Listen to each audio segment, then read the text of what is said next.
time check, 9:10 na po ng umaga, ngayong Friday, January 9, 2026. So ito po ang kaganapan, alas 9 na po, alas 9:10 na. Ganito pa po kakapal ang fog dito sa amin.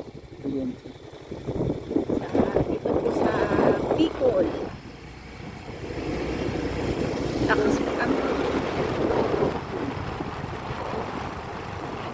Guys, usok na guys yung sa part, sa lamig.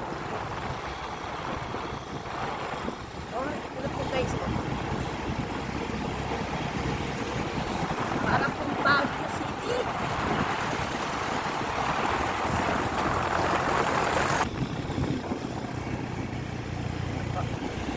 Kitang-kita po yung fog. Baguio na po ang pumunta dito sa amin. Ito po ay dito po sa parte ng Bicol. Buhay at buhay. Sa ilang buhay.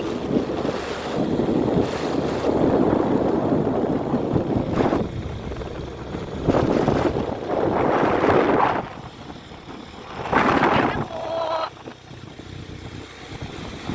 Have a blessed day po sa lahat.